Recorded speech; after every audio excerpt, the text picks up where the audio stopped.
నా యేసయ్యా నా స్తుతి యాగము నైవేద్యములై ధూపము వోలే నీ సన్నిధానము చేరును నిత్యము చేదువు నాకు సహాయము వెను వెంటనే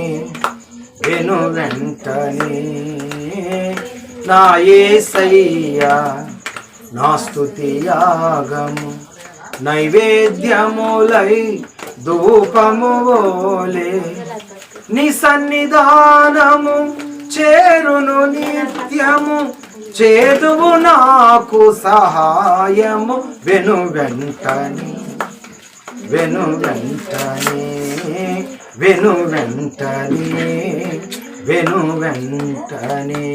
ప్రభువాని స్తోత్రాలు. అయ్యా నీ సహాయము మాకెంతగా అవసరమైనది ప్రభువా.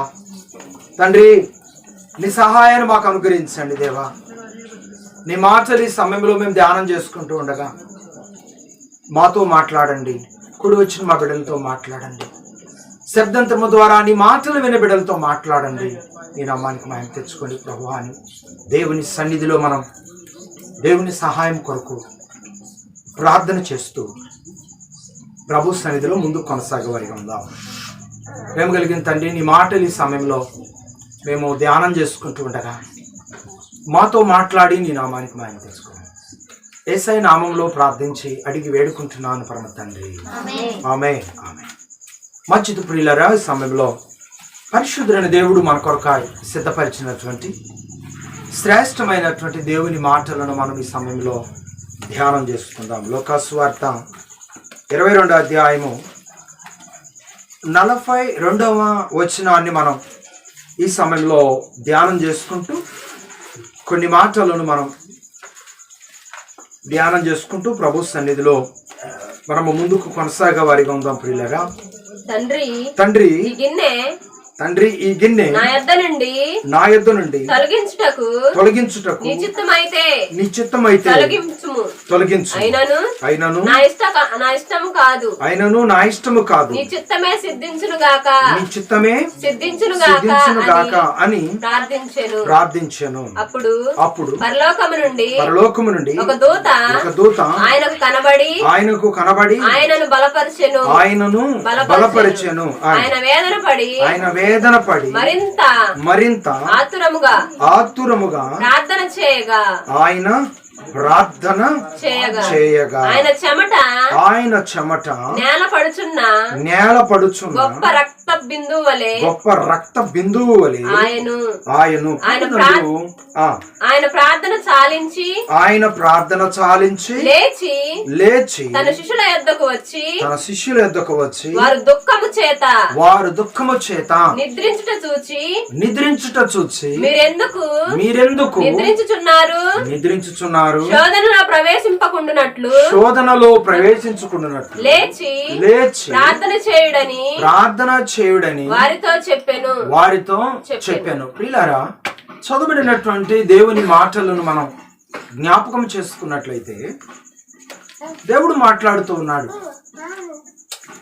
ఈ లోకంలో ఉన్నటువంటి ఆయన బిడ్డలైన వారు ఎల్లప్పుడూ మాదిరికరమైన జీవితాన్ని దేవుని ఎదుట మనం కలిగి ఉండాలని ఒక ప్రత్యేకమైన నడిపింపు, ఒక ప్రత్యేకమైన వాగ్దానం, ఒక ప్రత్యేకమైన దేవుని యొక్క ప్రియుల మాదిరిని దేవుడి లోకంలో ఉన్నప్పుడే తన బిడ్డలైన వారి కొరకు ఆయన చూపించిన విధానాన్ని దేవుని వాక్యములో మనం గమనిస్తూ వస్తున్నాం. ప్రియులారా, మరి దేవుని బిడ్డలైన వారందరూ కూడా ఈ లోకాన్ని విడిచి వెళ్ళినప్పటికీ తిరిగి సమాధిని లేవబోతున్నటువంటి దేవుడు సజీవుడు గనక సజీవుడైన దేవుని వాగ్దానాలను, సజీవుడైన దేవుని యొక్క వాక్యాలను నెరవేర్చే బిడ్డలుగా ఈ లోకంలో ప్రతి వారు ఉండాలి అనేటువంటిది దేవుని ఉద్దేశం. దేవుని వాగ్దానాలు మన జీవితాలలో నెరవేర్చబడాలి అని దేవుడు కోరుకుంటున్నాడు. దేవుని వాగ్దానాలు మన జీవితంలో నెరవేర్చబడాలంటే మనము దేవుని వాగ్దానాలను అనుసరించే బిడ్డలుగా ఉండాలి. దేవుని చిత్తాన్ని నెరవేర్చే వారిగా ఉండాలి. ఈరోజు మనం ఆ వాగ్దానాలను అనుసరిస్తున్నామా? ఆ వాగ్దానాలలో ఉన్నటువంటి ఆత్మీయతను మనం నెరవేర్చాలని కోరుకుంటున్నామా? ఒకసారి అర్థం చేసుకోవాలని దేవుని వాక్యం ద్వారా ప్రభు మనతో మాట్లాడుతున్నారు. అలానాడు ప్రభు ఎలాంటి మాదిరిని ఈ లోకంలో ఉన్న ప్రజల కొరకు చూపించాడో ఆ మాదిరిని ఆయన అనుసరిస్తున్నటువంటి ఆ విధానాన్ని ఈరోజు దేవుని బిడ్డలైనటువంటి వారు అనుసరించడానికి ఎల్లప్పుడూ సిద్ధంగా ఉన్నారా, సిద్ధంగా లేరా గమనించాలని పరిశుద్ధుడైన దేవుడు మనతో మాట్లాడుతున్నాడు. పిల్లలు అలనాడు ప్రార్థించే విధానము ఆయన మనకు మాదిరి చూపించాడు. మోకరించే విధానము అలనాడు దేవుడు మనకు మాదిరి చూపించాడు. ఈరోజు మనం ఆ అనుభవాలలో ఉన్నామా? మన సొంత ఆలోచనలో ఉన్నామా? దేవుడు నేర్పిన విధానంలో మనం ముందుకు అడుగులు వేయటానికి ప్రయత్నం చేస్తున్నామా? ఒకసారి అర్థం చేసుకోవాలని దేవుని వాక్యం ద్వారా ప్రభు మాట్లాడుతున్నాడు. ఒక విద్యార్థి స్కూల్కి వెళ్ళినప్పుడు లేకపోతే కాలేజీకి వెళ్ళినప్పుడు ఆ బుక్లో ఉన్నవన్నీ కూడా చదివినప్పుడే ఎగ్జామ్ టైంలో వారు ఎగ్జామ్ రాయగలుగుతారు.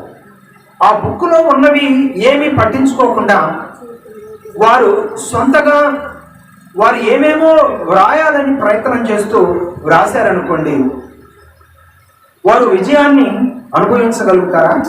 అనుభవించలేరు. టెక్స్ట్ బుక్ జాగ్రత్తగా చదువుకోవాలి, గమనించాలి. టీచర్స్ చెప్తున్న విషయాలు జాగ్రత్తగా వినాలి. టీచర్స్ కూడా ఆ టెక్స్ట్ బుక్లో ఉన్నటువంటి పాఠాలను మాత్రమే బోధించాలి. అవి కాకుండా ఎవరెవరో స్టోరీస్ చెప్పారనుకోండి, వారు ఎగ్జామ్లో ఏమి రాస్తారు? ఏమి రాయలేరు కదా.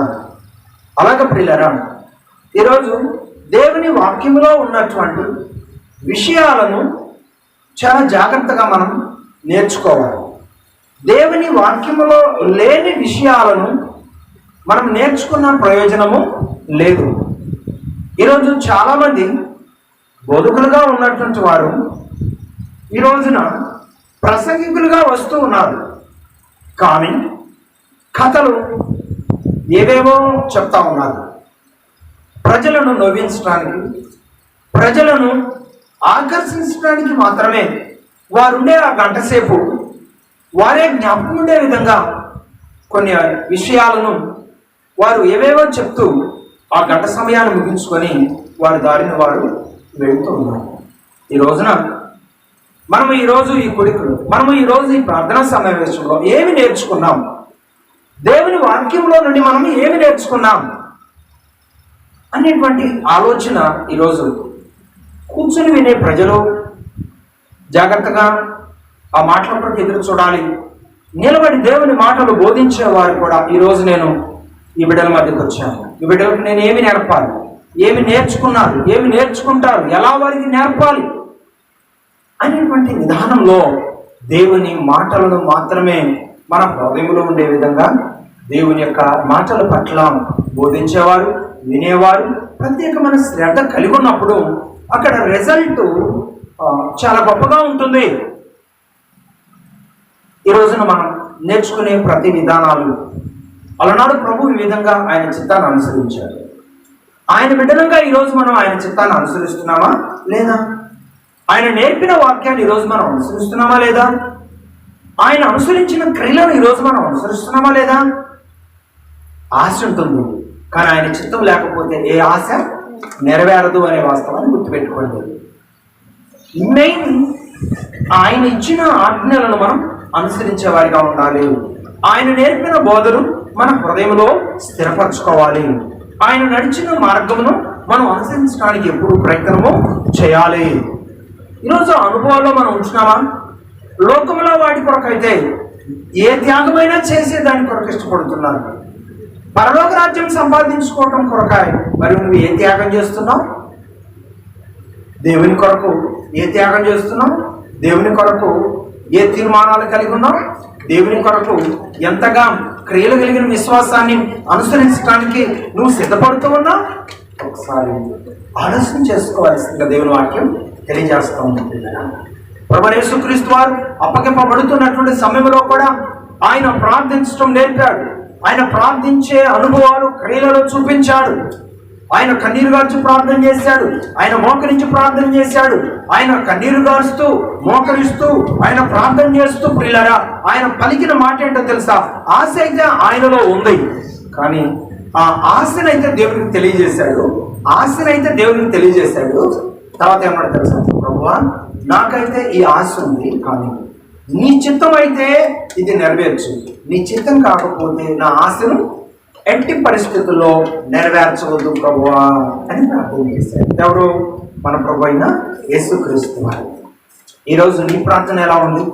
నువ్వు నాకు అనుకున్నది జరిగిస్తేనే, నువ్వు నాకు ప్రార్థించింది ఇస్తేనే అని చాలామంది పట్టుబడతారు.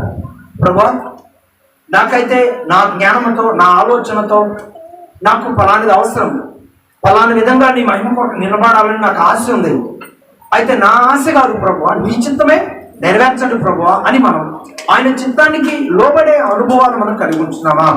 ఒకసారి మనం లేఖనాలను గమనించినట్లయితే మార్కు సువార్త 14వ అధ్యాయము 36వ వచనాన్ని మనం గమనించినట్లయితే దేవుని వాక్యం ఇలాగున వ్రాయబడి ఉన్నది ప్రియులారా. ఆ మాటల్లో ఉన్నటువంటి ఆ అర్థాన్ని ఒకసారి మనం గమనిద్దాం. నాయనా తండ్రి, నీకు సమస్తము సాధ్యము. ఈ గిన్నె నా యొద్ద నుండి తొలగించు. అయినను నా ఇష్ట ప్రకారము కాదు, నీ చిత్త ప్రకారమే కానిమ్ము అనెను. ఆయనకు ఒక ఆశ ఉంది. ఏంటి ఆశ? ప్రభా, నిశ్చితమైతే దేవా, నిశ్చితమైతే ఈ గిన్నెను నా యొద్ద నుండి తొలగించయ్యా అని ప్రార్థన చేశాడు. తర్వాత ఏమన్నాడు? నాయనా తండ్రి, నీకు సమస్తము సాధ్యమే, ఈ గిన్నె నా యొద్ద నుండి తొలగించుము, అయినను నా ఇష్ట ప్రకారము కాదు, నీ చిత్త ప్రకారమే కానిమ్ము అనెను. మనకు ఒక ఆశ ఉంది, అది నెరవేరితే బాగుండు అనే ఆశ ఉంది. అయినప్పటికీ కూడా ప్రభా, నాకు అవసరం ఉంది, నాకు ఆశ ఉంది, అయినప్పటికీ నాకు ఆశ ఉందని, నాకు అవసరం ఉందని నేను అడుగుతున్నానని కాదు ప్రభా, నీ చిత్తమే నెరవేర్చండి అని నేను దేవుడు కుమారుడైన యేసుక్రీస్తు వారికి చూస్తున్నప్పుడు, తండ్రి దేవునికి కుమారుడైన యేసుక్రీస్తు వారికి తెలియజేసుకుంటున్నటువంటి ప్రార్థనా విన్నపం ఇలాగున్నది. ఈ రోజున ఫలానివి అవసరమని మనకు తెలుసు, అవి మనకు అవసరం, నాకు అది ఇస్తేనే లేకపోతే లేదు అన్నట్లుగా మనం అడగకూడదంట. ప్రభా, నాకు ఫలానాది అవసరం, మీరు మాకు అది ఇస్తే అవసరంలో నుండి నేను హ్యాపీగా సమాధానంగా ఉండగలుగుతాను, మీరు తీర్చండి ప్రభా అని దేవుని అడగటం మంచిదే. కానీ నువ్వు ఇస్తావా లేదా అని దేవుని ఇసికించడం మాత్రం మంచి పద్ధతి కాదు. దేవుని ఇసికించుకుని మనమేమనాలి? అవసరతను అడగాలి. అవసరతను అడిగిన తర్వాత ప్రభా, నేను అడుగుతున్నానని కాదు నాయన, నీ చిత్తంలో కూడా నేను అడిగింది నెరవేర్చాలనేటువంటి ఉద్దేశం ఉంటే నీ చిత్తమైతే నెరవేర్చు, లేకుంటే లేదు ప్రభా. ఏంటది? గిన్నె నా యొద్ద నుండి తొలగించు. ఏ గిన్నె అది? శ్రమలనే గిన్నె, శిలువ మరణం అనే గిన్నె, శోధన అనే గిన్నె. ఆయన అనుభవించవలసిన బాధలు ఆయన కళ్ళెత్తి కనపడుతున్నప్పుడు మానవుడు కదా కొంచెం బాధపడ్డాడు. అయినప్పటికీ కూడా మరల వెంటనే ఏమన్నాడు? ఆ బాధను నేను అనుభవించాలని నాకు తెలుసు, అయినప్పటికీ కూడా నేను అడుగుతున్నాను కాదయ్యా, నీ చిత్తమే నెరవేర్చండి. నేను ఇవన్నీ అనుభవించాలని నీ చిత్తంలో ఉంటే నేను ఇవన్నీ కూడా అనుభవిస్తాను అని మరలా తండ్రిని తన చిత్తమే నెరవేర్చమని కోరుకున్నాడు. ఈ రోజున దేవుని బిడ్డగా నేను నీ బిడ్డగా ఉన్నాను కదా ప్రభువా, మరి నేను ఫలానా అవసరంతో ఉన్నాను, అవసరతను తీర్చండి ప్రభువా అని అడగటం కంటే కూడా నా అవసరత నీకు తెలుసు కదా ప్రభువా, నీ చిత్తమైతే తీర్చండి, లేకపోతే పరిష్కారాన్ని మీరే అనుగ్రహించండి అని మనం ఏం చేయాలంటే దేవుని చిత్తానికి మనల్ని మనం అప్పగించుకోవాలని దేవుని వాక్యం తెలియజేస్తామండి. ఈరోజు కొంతమంది అవసరతలు బలంగానే ఉంటాయి. నేను పలానా అవసరతలో ఉన్నాను, నా అవసరతను మీరు తీర్చండి అయ్యా అని మనం అడుగుతాం. ఆ అవసరతను దేవుడు మన పట్ల తీర్చలేదనుకోండి, మనం కృంగిపోకూడదు, మనం దిగులు పడకూడదు, మనం బాధపడకూడదు. ప్రభు చిత్తం నా పట్ల ఏమైనదో, ప్రభు చిత్తం నా పట్ల ఏమైనదో అదే నా దేవుడు నెరవేరుస్తాడు. ఒక ఆశతో మనం ఉండాలి, ఒక ఆసక్తితో మనం ఉండాలి. ఉదాహరణకి దేవుడు అబ్రహాంకు వృద్ధాప్యంలో ఇస్సాకుని ఇచ్చాడు, కుమారుని ఇచ్చాడు. ఆ కుమారుని విలువ ఎవరికి తెలుసు? పొందుకున్నటువంటి అబ్రహాముకు తెలుసు. ఇచ్చిన కొన్నాటికి మరలా ఏమన్నాడు? నేను నీకు ఇచ్చిన కుమారుడిని నాకు బలివ్వను అన్నాడు.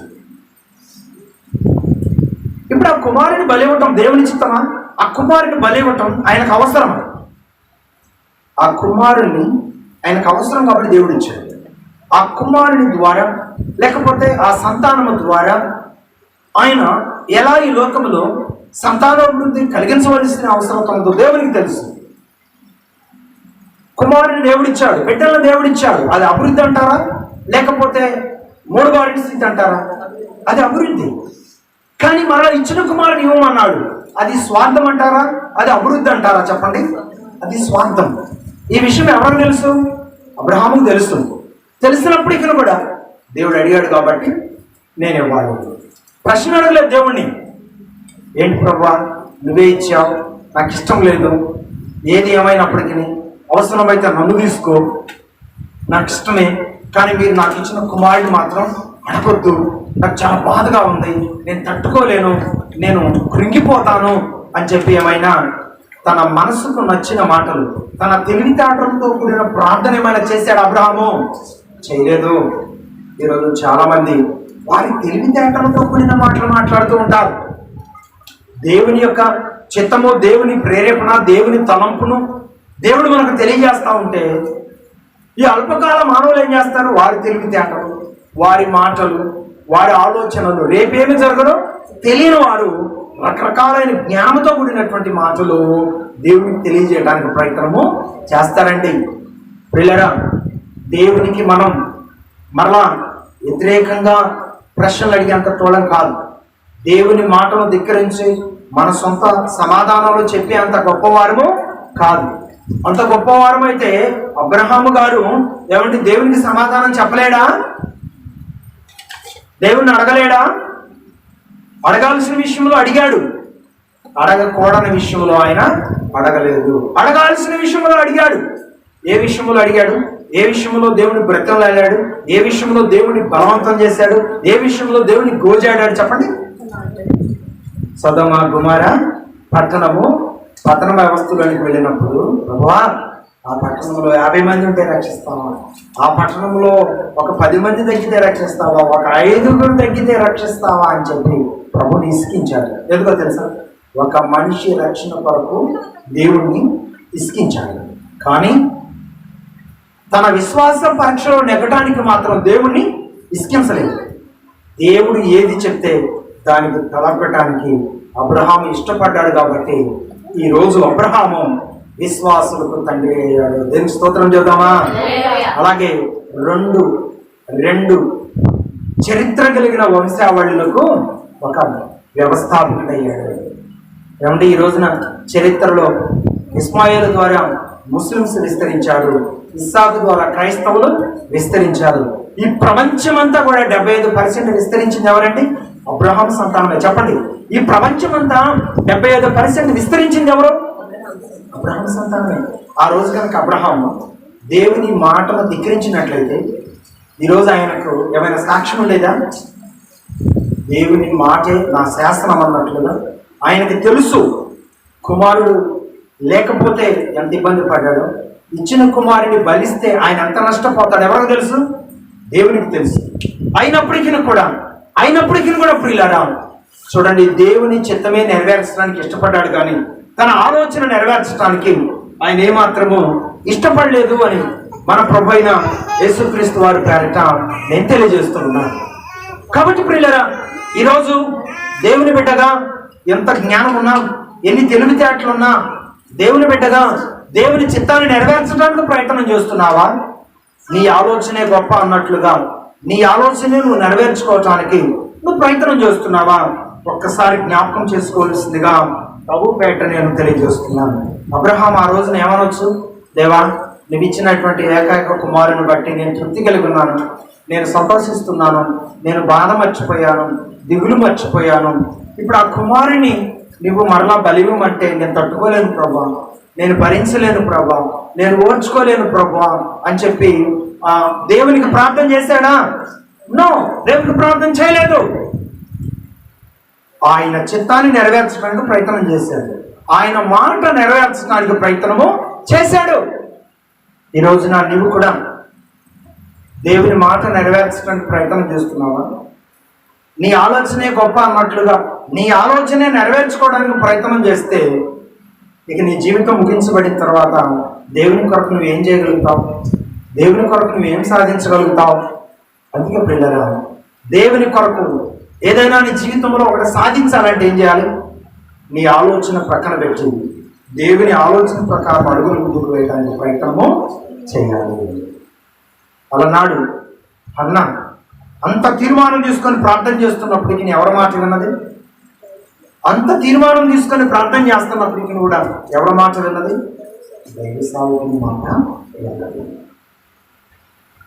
దేవుడు ఆమెకి జవాబు దైవజనుడి ద్వారా పలికించాడా? దేవుడే ఆమెకు సమాధానం చెప్పాడా? దైవజనుడి ద్వారా దేవుడు ఆమెకు సమాధానము చెప్పించాడు. ఈ రోజున విశ్వాసిగా నీ అవసరత కొరకు నువ్వు మోకరించి ప్రార్థన చేయొచ్చు. మరలా నీకు ప్రార్థన జవాబు రావాలంటే వాక్యం ద్వారా, దేవుడు వాక్యం ప్రకటిస్తూ ఉండగా ఆ వాక్య ప్రకటన ద్వారా, అలాగే వ్యక్తిగతంగా దేవుడు ప్రేరేపించిన దాన్ని బట్టి నీకు సమాధానం ఇచ్చిన దాన్ని బట్టి నీవు తృప్తి నొంది దేవుడిచ్చిన సమాధానాన్ని బట్టి నువ్వు సంతోషిస్తూ ఉంటావు, అడుగులు ముందుకు వేస్తూ ఉంటావని ప్రభు నేను తెలియజేస్తున్నాను. కాబట్టి ప్రియులారా, ఈరోజు మనం అవసరతలు చాలా ఉన్నాయి. అమ్మ ఇక్కడ నిలబడి నీ అవసరం ఏంటో చెప్పామా అంటే నీ అవసరతలు చాలా చెప్తావు, కానీ నీ అవసరతలు నెరవేర్చబడాలంటే ఈ విధంగా నువ్వు నడవమ్మా అని చెప్తే నీకు ఇష్టమైతే నడుస్తావు, లేకపోతే నాకు ఇష్టం లేదు, నేను నడవలేను, నేను ఆ విధంగా నిలవలేను, నేను విశ్వాసంలో అడుగులు ముందుకు వేయలేను అని చెప్పి దాటవేత ధోరణితో మాట్లాడటానికి ప్రయత్నము చేస్తావు. నీకు ఆశ ఉంటుంది ఏదో పొందుకోవాలని, భౌతికంగా నీ అవసరతను తీర్చుకోవాలని, ఆత్మీయంగా దేవుని దగ్గర మహా గొప్ప బహుమానం సంపాదించుకోవాలని నీకు ఆశ అయితే ఉంటుంది. ఆ ఆశ నెరవేరాలంటే నువ్వు దేవుని చిత్తానికి లోబడాలే తప్ప నీ మాట ప్రకారం, నీ ఆలోచన ప్రకారం అడుగులు ముందుకు వేస్తే ప్రయోజనము ఉండదు అని కూడా మీరు గమనించాలని దేవుని వాక్యం తెలియజేస్తా ఉంది. కాబట్టి పిల్లరా, ఈ రోజున నీ ఆశను దేవుని ఎదుట నెరవేర్చుకోవటం మంచిదే, కానీ నీ ఆశ నెరవేర్చుకోవటం దేవుని చిత్తమా కాదా పరిశీలన చేసుకోవాల్సిన అవసరం కూడా నీ మీద ఉన్నది. అలా నువ్వు పరిశీలన చేసుకుంటున్నావా లేదా గమనించాలని దేవుని వాక్యం తెలియజేస్తాము. మరి గమనిస్తున్నావా? గమనించాలి. దేవుని మాటే చివరకు నువ్వు నెరవేర్చాలి. నువ్వు అడుగుతావు, కానీ సమాధానం నీకు ఎవరి ద్వారా వస్తుంది? ఎట్లాగైనా సరే నేను దేవుని సన్నిధిలో పోరాడాలని చెప్పి అన్నా వారి కుటుంబానికి కొంచెం దూరంగా వెళ్ళి మోకరించి ప్రార్థన చేస్తాను. సమాధానం ఎవరి ద్వారా వచ్చింది? అలాగే మనం కూడా ప్రార్థన చేస్తావు.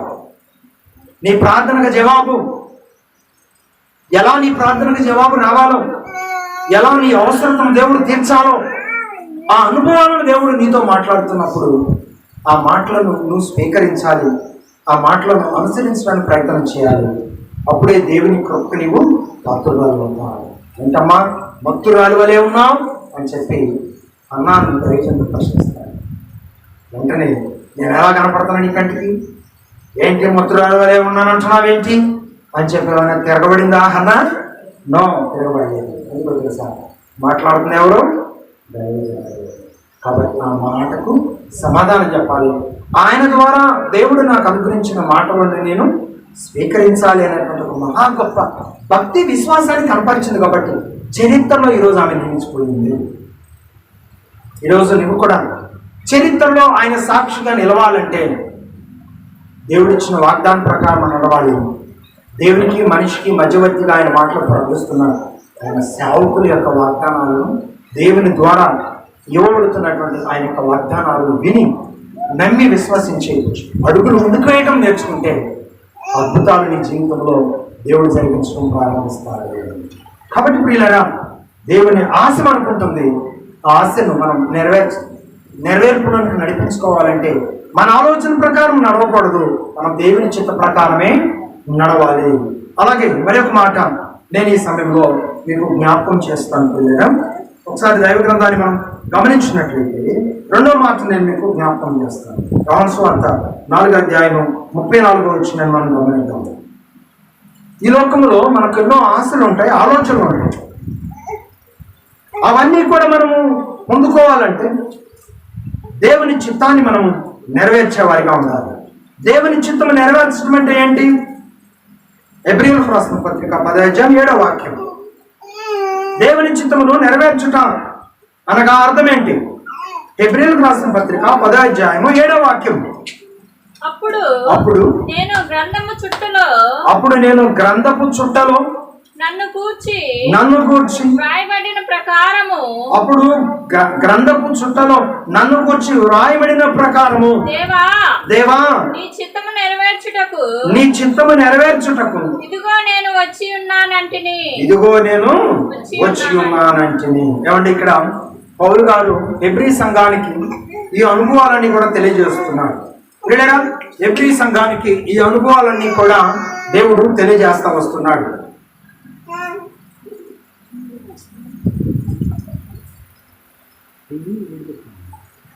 ఈ అనుభవాలన్నీ కూడా దేవుడు తెలియజేస్తా వస్తున్నాడు. ఆయన చిత్తము నెరవేర్చే బిడ్డలుగా ఉండాలంటే మనం ఎలా ఉండాలంట?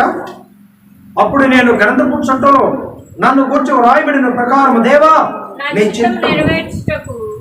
చిత్తము నెరవేర్చుటకు ఇదిగో నేను వచ్చి ఉంటుంది. ఆయన చిత్తమును ఈ లోకములో నెరవేర్చడానికే నేను వచ్చి ఉన్నాను. ఈ లోకంలో ఆయన చిత్తాన్ని ఈ విధంగా నెరవేర్చాలి అని చెప్పి ఎక్కడ రాయబడి ఉన్నదంట? Very good. గ్రంథపు చుట్టలో రాయబడి ఉన్నది. ఇప్పుడు మనం అనుకుంటుంది జరుగుతుంది, నెరవేరింది అనుకుంటున్నారా? మనము ఎప్పుడు జన్మించాలి, ఎన్నాళ్ళు జీవించాలి, మధ్యలో మన జీవితం ఎలా ఉంటుంది, ఈ విధానాలన్నీ కూడా ఈ లోకంలో మనం పుట్టక ముందే మన గురించి ముందుగానే ఒక గ్రంథపు చుట్ట రాయబడి ఉంటది. ఆ గ్రంథపు చుట్టలో ఉన్నదే ఈ లోకంలో మనము జరిగిస్తామంట. అయితే దుష్టుడైన అపవాది ఉద్దేశం ఏంటో తెలుసా? ఆ గ్రంథములో దేవుని చిత్తములో ఉన్నవి మనం నెరవేర్చకుండా ఉండాలని, ఆ గ్రంథములో ఉన్న వాటిని మనం నెరవేర్చకుండా తప్పుగా ప్రవర్తించే విధంగా మనలను ప్రక్కకు తప్పించాలని దుష్టుడైన అపవాది ఎన్నో విధాలుగా ప్రయత్నము చేస్తూ ఉంటాడు. అర్థమైందమ్మా? అందుకే మనం ప్రతి సమయంలో కూడా దేవుని మీద ఆధారపడాలి. ప్రతి విషయంలో కూడా మనం ప్రార్థనాత్మను కలిగి ఉండాలి. దేవుని మాటను అనుసరించడానికి మనం ప్రయత్నము చేయాలి. దేవుని చిత్తం ఏంటో తెలుసా?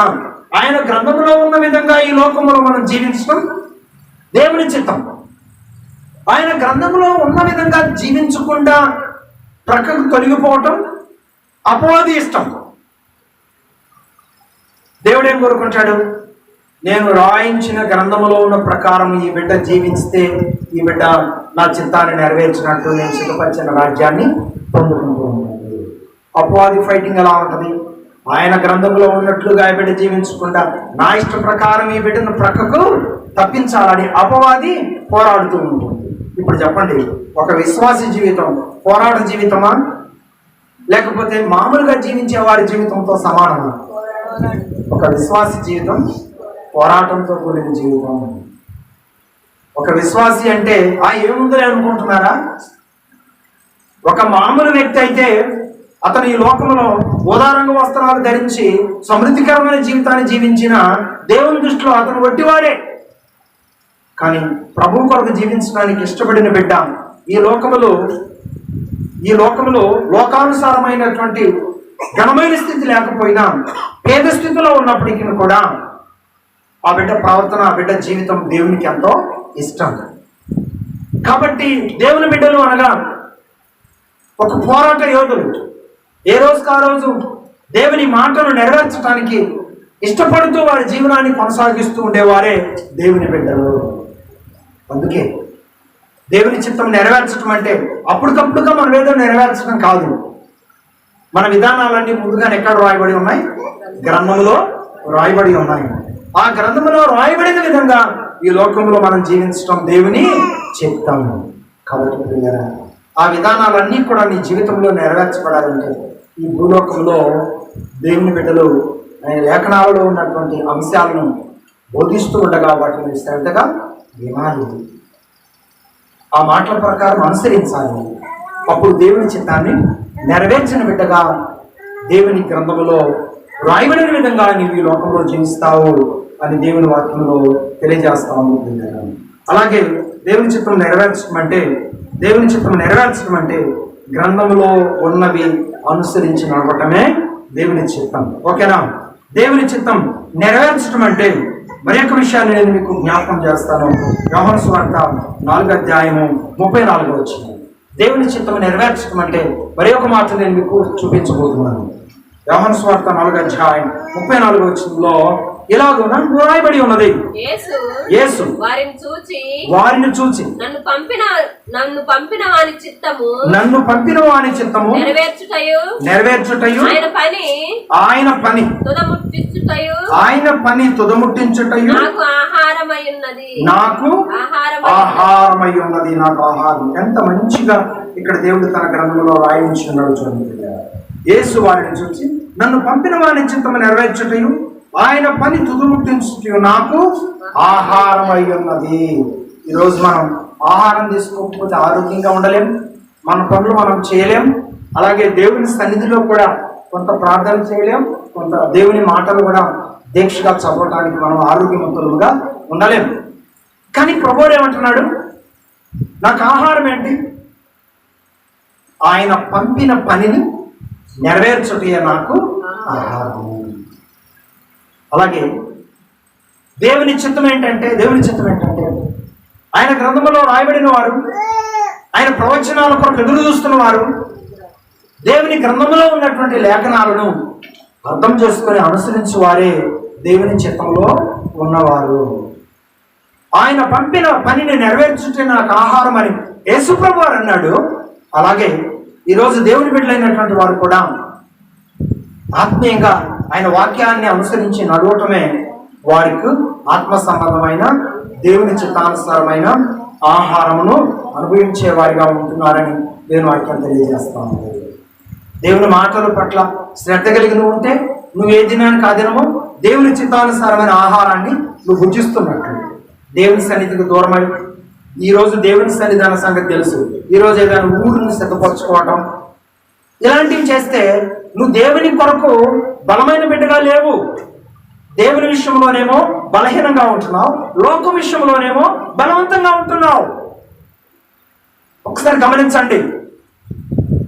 దేవుని మాట వింటే నువ్వు బలమైన బిడ్డవే.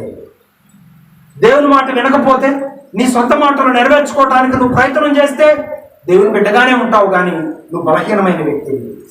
మనకు తెలుసా, నీ సొంత నిర్ణయానికి నువ్వు ఇష్టపడుతున్నావు, నీ సొంత నిర్ణయాలను నువ్వు అనుసరించడానికి ఇష్టపడుతున్నావు, నీ సొంత ఆలోచనలను నువ్వు అనుసరించడానికి ఇష్టపడుతున్నావు. అది దేవుని చిత్తము కాదు. శారీరకంగా నువ్వు బలం పొందటానికి నువ్వు అనుభవించే ఆహారం వేరు, ఆత్మీయంగా నువ్వు బలంగా ఉండటానికి నువ్వు అనుభవించవలసిన ఆహారము వేరుగా ఉంటుందని ప్రభు నేను తెలియజేస్తున్నాను. ఇక్కడ మీకు ఒక మాట చెప్తున్నాను. ఒక గేదె అడవిలో ఎంత దానిని ఎవరైనా పట్టుకొని చేతుల్లో పెట్టుకొని మొట్టె పిండి కాళ్ళు గోళ్ళు గీకి బొట్టుకు రక్షణ గైదన ఒక వస్త్రాన్ని కట్టి ఆ గేదె ఈనినటువంటి దూడ కొరకు కావులు ఎవరైనా ఉంటారా? అడవిలో ఈనిన గేదె ఉండరు కదా. మరి బొట్టు పరిస్థితి ఏంటి? మరి కాళ్ళు పరిస్థితి ఏంటి? మరి మొట్టి పరిస్థితి ఏంటి? ఆ దూడ రక్షణ పరిస్థితి ఏంటి?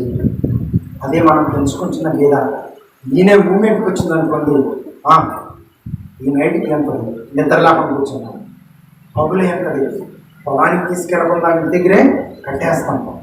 తినేటప్పుడు పద్ధతి జాగ్రత్తలు తీసుకుంటాం. ఏమంటే ఉల్లిపాయలు, జొన్నలు, ఏవేవో రెడీలో పెట్టుకుంటాం. ఏంటంతోనే ముట్టే శుభ్రం చేస్తాం. ఏమండి రకరకాలైనటువంటి శుద్ధి ఆ దూడ పట్ల చేయాల్సిన పనులన్నీ చేస్తాం.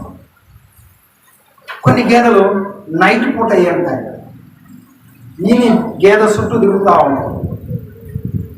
కాసుకొని చూడాలనే ప్రయత్నం చేస్తావు, కానీ నీ మెలకు లేని నిద్రలోకి వెళ్ళడం వల్ల ఈనింది ఎప్పుడో తెలుసుకోలేని పరిస్థితి. మరి ఆ దూడకు ఆ గేదెకు ఎవరో రక్షణ కలిగిస్తున్నారు? ఈ విషయాలన్నింటినీ మనం ఒకసారి అర్థం చేసుకున్నట్లయితే, నువ్వు భద్రం చేసినా భద్రం చేయకపోయినా, నువ్వు ఆ దూడ కొరకు మెరుగుగా ఉన్నా మెరుగుగా లేకపోయినా, బైబిల్లో ఒక మాట ఉంది, యెహోవా పట్టణమును కాపాడని యెడల దాని కావలి కాయవారు వెనుకొని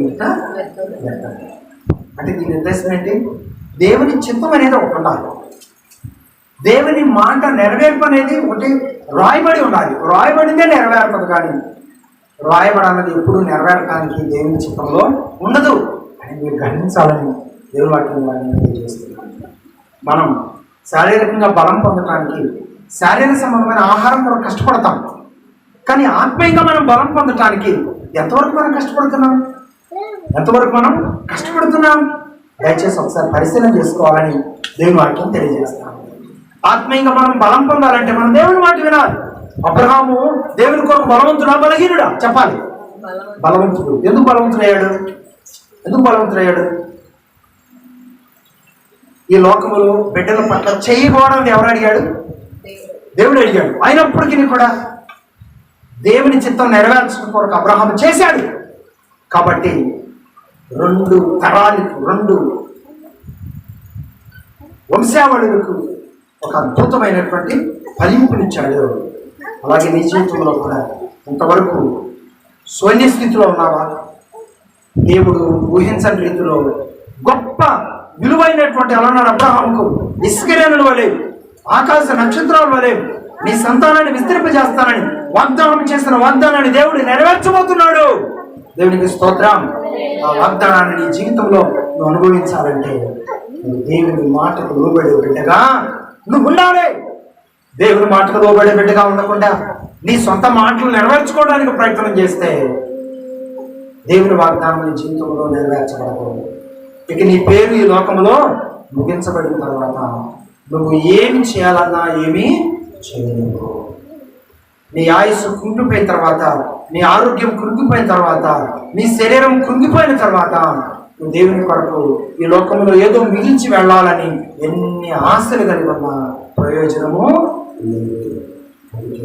దేవుడు అవకాశం ఇచ్చినప్పుడే అవకాశాన్ని నెరవేర్చుకోవాలి. దేవుని మాట ప్రకారం అడుగులు ముందుకు వేయాలి. దేవుని చిత్తంలో ఉన్న ఆ విధానాలను అనుసరించడానికి ప్రయత్నం చేయాలి. అద్భుతమైన దేవుని కార్యాలను నీ జీవితంలో అనుభవించాలి. దేవునికి స్తోత్రం. హల్లెలూయా. కాబట్టి ప్రియులారా, యేసు ప్రభువు అంటున్నాడు, దేవుని చిత్తం ఏంటో తెలుసా? నేను ఆహారము తీసుకోవడం దేవుని చిత్తం కాదు, కానీ నేను ఈ లోకంలోనికి ఆయన చిత్తము నెరవేర్చడానికి వచ్చాను. కాబట్టి ఆయన చిత్తము నెరవేర్చడమే నాకు, ఆయన చిత్తము నెరవేర్చడం ఆయన మాట వినటమే నాకు. అలనాడు అబ్రహాము దేవుని మాట వినకపోతే, అలనాడు హన్నా దేవ సేవకుని మాట వినకపోతే, చరిత్రలో ఈరోజు వాళ్ళని మనం జ్ఞాపకం చేసుకునే వాళ్ళమేనా? జ్ఞాపకం చేసుకునే వాళ్ళము. నీ సొంత ఆలోచన, నీ తెలివితేటలు పక్కన పెట్టు. దేవుని మాట, దేవుని ఆలోచన నెరవేర్చడానికి సిద్ధపడు. ఊహకందని అద్భుతమైన దేవుని చిత్తమును నువ్వు పొందుకుంటావు. దేవుని సాక్షిగా లోకంలో అడుగులు ముందుకు వేయడానికి దేవుడు నిన్ను ముందుకు నడిపించడానికి సిద్ధంగా ఉన్నాడు. దేవునికి స్తోత్రం. ఆత్మీయ ఆహారము చెప్పండి. ఆత్మీయ ఆహారం ఏంటి? దేవుని చిత్తమును నెరవేర్చటమే ఆత్మీయ ఆహారం. ఆత్మీయ ఆహారం ఏంటి? దేవుని మాట వినుటయే ఆత్మీయ ఆహారం. ఆత్మీయ ఆహారం ఏంటి? దైవజనులు నిలబడి ప్రకటిస్తున్న దేవుని మాటకు లోబడటమే ఆత్మీయ ఆహారం ద్వారా ఆత్మీయ బలాన్ని సంపాదించుకోవటం అనేటువంటి మాటలో ఉన్న ఆత్మీయతను నువ్వు గ్రహిస్తున్నావా? అనుసరించడానికి ప్రయత్నం చేస్తున్నావా? నీ మాటలే, నీ తలంపులే నెరవేరుస్తూ వెళ్ళేదానికి ప్రయత్నం చేస్తే దేవుని చిత్తం నెరవేరలేదని నువ్వు దేవుని ప్రశ్నించే హక్కు నీకు లేదు. దేవుని చిత్తం నెరవేర్చే బిడ్డగా ఉండాలంటే ఆయన మాట వినటే నాకు ఆహారం అని అలనాడు యేసు ప్రభు చెప్పాడు. అలాగే శారీరకంగా నీ అవసరతల కొరకు, నీ అవసరతలు తీర్చుకోవటం కొరకు, ఎండైనా వానైనా పరిస్థితులు ఎలా ఉన్నా, ఎలాగైతే నీ దేహము ఆ వాతావరణానికి అలవాటు పడి కష్టించి పనిచేస్తూ ఉండదు, అలాగే ఆత్మీయంగా దేవుని మాట వినటానికి ఏ వాతావరణము దేవుని మాట వినటానికి అడ్డుపడటానికి వీలు లేదు. మన మాటలు అర్థమైనయా? ఈ శరీరాన్ని పోషించుకోవటం కొరకు, ఈ శరీర అవసరతను తీర్చుకోవటం కొరకు ఏ వాతావరణాన్ని అయినా తట్టుకుంటున్నావా లేదా? వానాకాలం తట్టుకుంటున్నావా లేదా? ఎండాకాలం తట్టుకుంటున్నావా లేదా? చలికాలం తట్టుకుంటున్నావా లేదా? అలాగే ఆత్మీయంగా దేవుని ద్వారా బలంగా ఉండేదాని కొరకు ఏ వాతావరణంలోనైనా దేవుని కొరకు నిలబడిన వ్యక్తివే ఆయన గ్రంథంలో రాయబడిన ప్రవచనాన్ని నెరవేర్చింపజేసుకునే వ్యక్తి. కాబట్టి దేవుని పెట్టారా ఆ విధంగా నువ్వు ఉంటున్నావా?